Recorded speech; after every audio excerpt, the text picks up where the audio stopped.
네, 오늘 2부는 예고해드린 대로 이준석 개혁신당 대표와 함께하겠습니다. 어서 오세요. 네, 안녕하세요. 네, 오랜만에 모셨네요. 잘 지내시죠? 잘 지냅니다. 네. 주 질문을 드리기 전에 궁금한 거 먼저 하나 해서 좀 하고. 같은 당의 천하람 의원. 논산훈련소 오늘 입소합니까?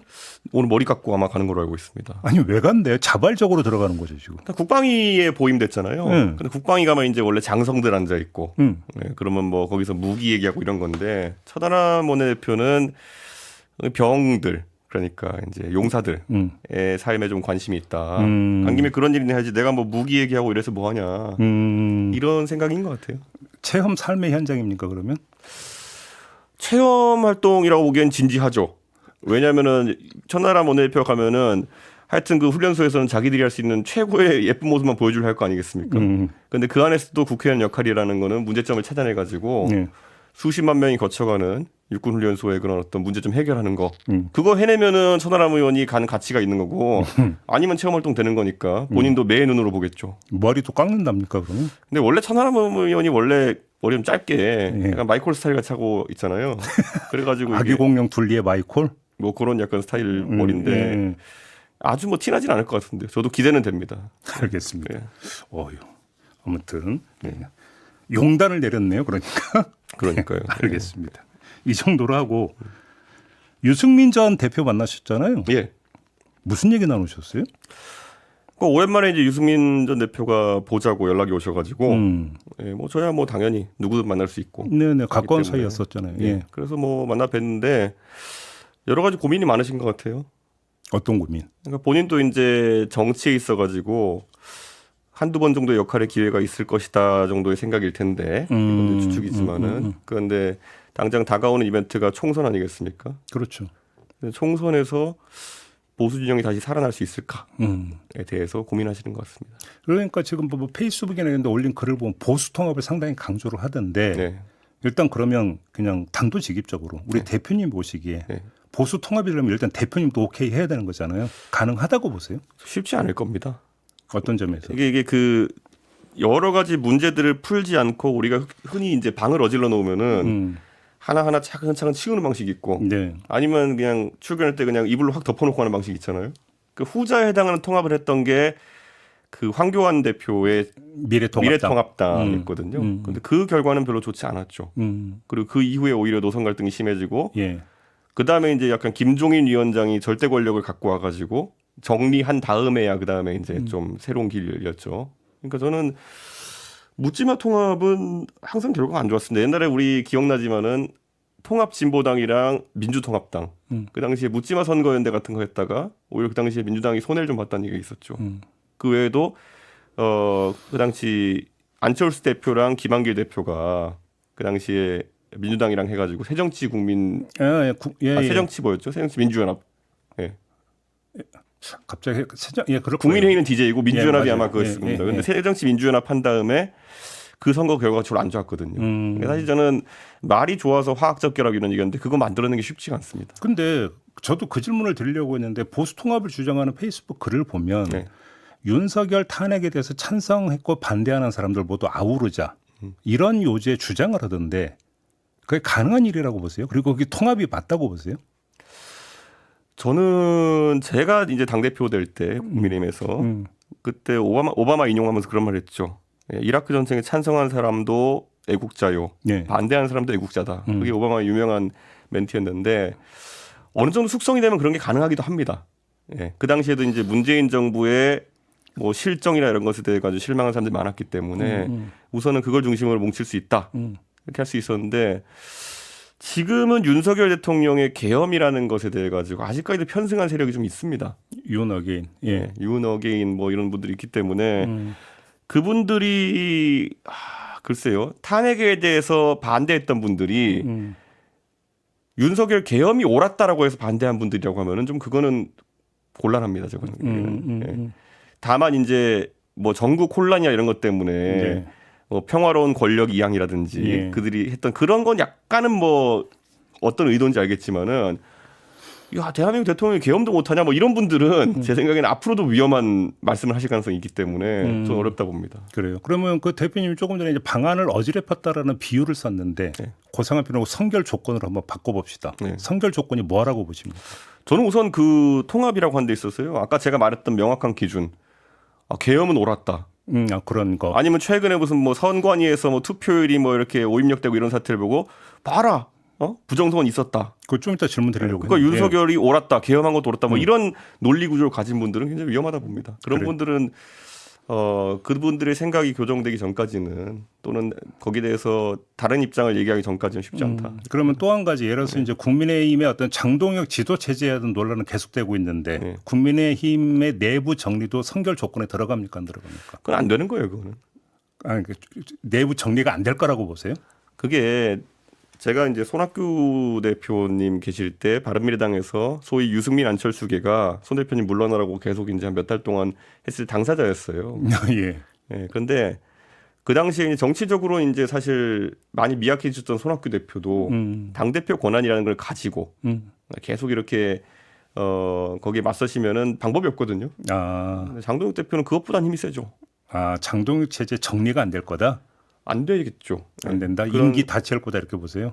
네, 저는 그래서 뭐 자꾸 이제 희망회로처럼 소위 말하는 국민의힘의 새신파 의원 같은 분들 저랑 얘기하시면 뭐 야 그래도 1월 중에 2월 중에 물러나지 않을까 그러면은 역지사지 하시라고 왜 물러나겠어요 이렇게 얘기하거든요. 그러면 예. 장동혁 체제는 그럼 통합의 걸림돌입니까? 아니면 함께할 대상입니까?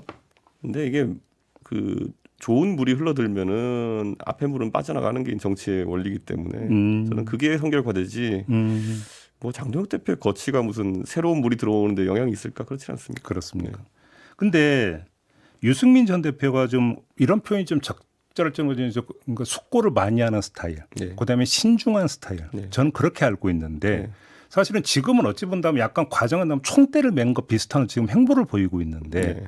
그게 어떤 2년 후에 총선 이야기를 계속 하고 있어요. 물론 그건 알겠는데 네. 그래서 지금부터 움직여야 된다라고 액면 그대로 받아들이면 뭐 하겠지만 혹시 그거 말고 개인적 동기가 있느냐 이게 좀 궁금한데 어떻게 읽으셨어요?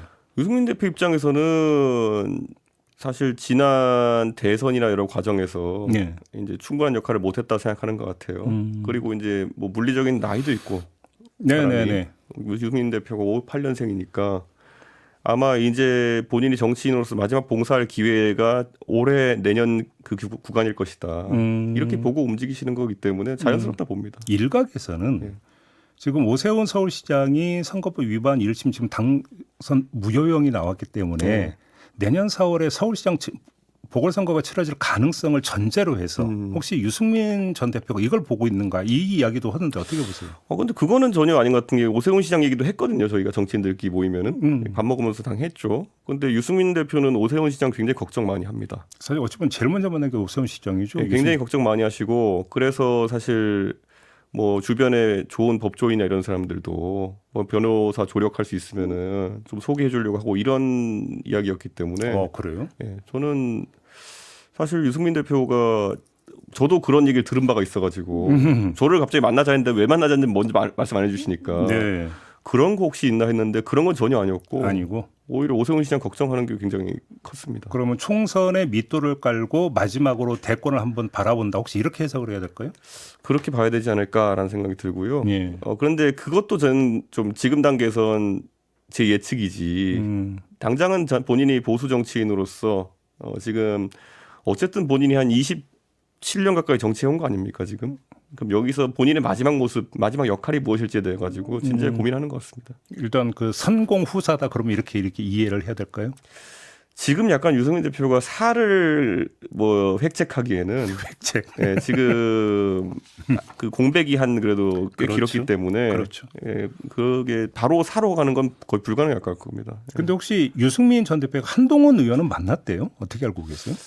최근엔 아닌 거라고 들었습니다. 최근에는 아니다라는 말씀. 예전에 어디 뭐 그 뭐든가요 서해수호의 날인가 행사에서 이제 한번 뵌 걸로. 우연히 만난. 예. 그러면 어떤 이런 문제를 가지고 따로 만난 적은 없다. 그런 걸로 알고 있습니다. 혹시 그러니까 엊그제 만나서 이야기했던 한동훈 의원에 대한 평가나 이런 얘기는 없던가요? 뭐 정치하는 사람들끼리 밥 먹으면은 5만가지 얘기 다 하고 요즘 뭐 그 사람은 어때요 저 사람 얘기 하지만은 뭐 별다른 얘기는 없었습니다. 네. 알겠습니다. 모신 김에 지금 선관위 국정조사 특위위원이시죠. 예. 지금 그 투표율 조작 이야기가 계속 나오면서 득표율 조작 얘기까지 나오던데. 그 저기 뉴스 보니까 또 의원님이 한 말씀 하셨던데 어떻게 평가를 하세요? 우선 지금 이 방송을 우리 시선집중 청취하시는 분들도 지금 보면 어떤 국면이냐면요. 선관위가 어쨌든 그 투표율 입력을 손으로 하잖아요, 사실상. 그러니까 그걸 오입력을 하는 사례들이 발생되고 그걸 정정하는 과정에서 이제 있었던 일들이 나오고 있는 거잖아요. 그런데 이제 계속 그거를 한 방향으로 부각시키려 하시는 분들은요. 자꾸 보도자료를 주워 빼고 내요. 주어를 뺀 다음은? 그러니까 계속 이제 자료 요구하는 거죠. 그럼 선관위에서는 여기 이런 게 있었다 하면은 투표율 오입력 사태 또 무슨 어디 지역에서 드러나 이런데 이거를 투표율 오입력을 행한 주체가 선관위가 아니라 지자체 공무원들이라는 게 안 나와요 지금. 네. 그러니까 이게 저도 국조특위 하면서 보니까 선관위 직원이 그 상시 인력이 얼마 정도 될 것 같아요? 진행자는 보시면. 저기 직접 투표소 나가서 선거 관리하는 사람들 거의 대부분이 공무원들 선관위가 아닌 걸로 저는 알고 있는데. 선관위가 총원이 한 3,000명 정도 된다 보시면 됩니다. 네, 그렇죠. 그런데 우리가 전국의 지방선거 투표소가 14,000개, 15,000개 정도 되거든요. 그러니까 우리가 투표소에 가서 만났다고 생각했던 사람 대부분이 선관위가 아니에요. 지방 공무원들이죠. 그러니까 그날만 짧게 교육받고 투입된 그런 인원들이거든요. 그렇죠. 그럼 이분들이 가가지고 그거를 이제 전화로 불러줘요, 투표율을. 아, 그래요? 예. 아, 전산 이런 걸로 안 돼 있어요? 그거를 그 각급 선관위에 전화로 알려주는 겁니다. 전화해가 우리 투표소에 지금 125명 투표했습니다. 몇 시 기준으로? 몇 시 기준으로. 그러면 그거를 받아가지고 입력하는 또 지방 공무원이 있고 그 위에 단계 가면 체크하는 선관위 공무원이 있고 뭐 이런 체계거든요. 그러니까 우리가 이걸 봐야 되는 게 자, 여기서 보면 지난 7년 동안에 부정선거 이렇게 얘기 많이 하시는 분들 기억날 겁니다. 이분들이 맨날 했던 말이 뭐냐면은 사전투표는 부정선거 요지가 크니 본투표를 해야 된다라고 그 주변에 많이 들으셨을 그런 얘기들. 맞아. 이번에 지금도 그 의원 중에서 그 약간 살라미식으로 계속 그거 보도자료 내시는 분들이 말 안 하는 게 뭐냐면요. 사전투표에선 투표율 오입력이 없었습니다. 놀랍게도 한 건도 안 나왔어요. 그래요? 왜 그럴까요? 왜 사전투표는 우리가 가서 주민등록증 내고 통합선거인 명부라는 데서 자동 집계되기 때문에 전산화되어 있습니다. 아, 그것도 전산화되어 있어요? 사전투표는 득표율은 아니고 투표율은 우리가 주민등록증 넣으면은 다 그게 돼 있어요. 그게. 자동 카운터가 된다라는 거잖아요. 그래서 오늘 이거 방송 들으시면서 또 이준석이 이상석 욕하시려는 분도 있을 텐데 부정선거 좋아하시는 분들은 한번 찾아보세요. 사전투표에서는 단 하나도 지금 투표율 오집계가 없었어요. 근데 본투표는 그렇게도 이제 부정선거론자들이 좋아하는 본투표는 거기가 지금 다 나온 겁니다. 왜냐 손으로 하기 때문에. 쉽게 하면 투표율 조작도 아니고 부실. 그냥 이 단어가 딱 맞겠네요. 그러니까 전화로 이렇게 해가지고 불러가지고 입력하는 체계라 그러면은 제가 그래서 국조특위하다 그랬어요. 아니 이게 지금 원래 동네 그 주민센터 공무원들 이런 분들 오셔가지고 뭐 잠깐 교육받고 이렇게 하시는 건데 이렇게 문제였는데 지금 당장 국회의원 300명 데려다가 가가지고 잠깐 교육하고 이거 해보면은 오류율이 더 높았지 덜 나올 것 같지는 않다. 근데 이걸 가지고 부정선거 그러니까 이거 부정선거는 뭡니까? 누군가를 당선시키기 위해 가지고 일부러 조작하는 거죠. 일부러 이제 하는 게 부정선거인데 이걸 또 용어를 교묘하게 이제 해가지고 바르지 않으면 부정선거 아니냐 그래가지고 이렇게 다투는 분이 있는데요. 아, 정자가 바를 정자니까. 그 옛날에 윤석열 대통령 부정식품 이런 얘기한 것처럼 그러니까 그런 얘기하시는 분들인데요. 저는 뭐 그렇게 생각하시면 어쩔 수 없지만은 저는 이렇게도 한번 묻고 싶어요. 투표율이 낮으면 어느 당이 유리해요? 그러니까요. 예, 저는 그것도 사실 모호하거든요. 알겠습니다. 또 하나 특위에서 지금 쟁점이 되는 게 그 재검표 있잖아요. 재검표 시점을 가지고 지금 여야가 입장이 다르던데. 그러니까 지금도 이제 버스를 타고 출근하시는 분들 아니면 뭐 택시에서 라디오 듣고 계신 분들 이거 되게 이상하지 않아요? 재검표를 하자는데 재검표를 막아서는 정당이 지금 국민의힘입니다. 이건 이제 특검 그 발족하면 그때 하자 이 이야기잖아요. 근데 특검은 재검표를 못 해요.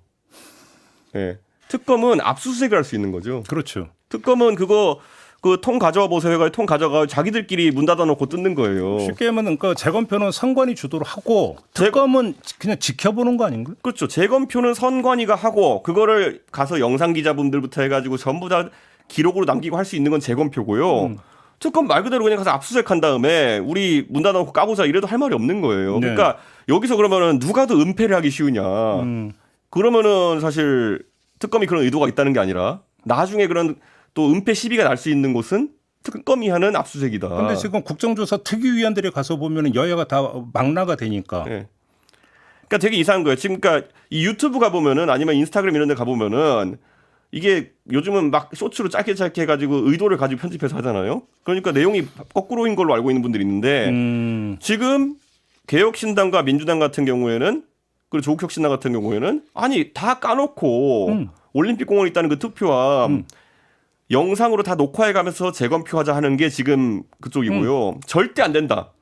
특검이 압수수색해서 가져가도록 해야 된다라는 주장이 사실상 이제 국민의힘이에요. 근데 제가 그래서 어제 또 물었죠. 그저께. 아니 언제부터 그렇게 국민의힘은 특검의 신뢰도를 그렇게 믿었냐. 3대 특검부터 종합특검까지 맨날 까고 있는 게 국민의힘 아니냐. 좀 민주당에도 한마디 했어요. 뭐 맨날 검찰 그 하자더니만은. 그러니까 언제부터 양당이 그렇게 검찰과 특검의 신뢰도를 그 압수수색해서 가져가가지고 들여다보는 걸 맨날 조작 기소라고 하면서 저는 그래서 지금 이 내용을 진짜 이거는 국론 분열이 굉장히 심각하거든요. 저는 한번 진짜 찾아보십시오. 재검표를 막는 정당이 국민의힘이다. 네. 알겠습니다. 여쭤볼 게 많은데 좀 재경이 소속이어서 이것도 시간이 다 돼갖고 짧게 세제 개편에 대해서 한 말씀만 좀 해주신다면. 요즘 세제 개편도 뭐 비거주 주택 이런 것부터 해서 뭐 많이 나오고 또 이번에 이재명 대통령이 아니 본인들이 정책 내고 나흘 만에 이제 ISA 관련해서는 이제 뒤집으셨잖아요. 근데 저는 이렇게 돌다리도 뭐 마음대로 건너다가 물에 빠지고 이런 일이 생겨서 안 되거든요. 두드려 보면서 건너야 된다. 이런 말씀드리겠습니다. 알겠습니다. 시간이 좀 짧네요. 죄송하고요. 이렇게 마무리하도록 할게요. 고맙습니다. 예, 감사합니다. 네, 이준석 개혁신당 대표였습니다.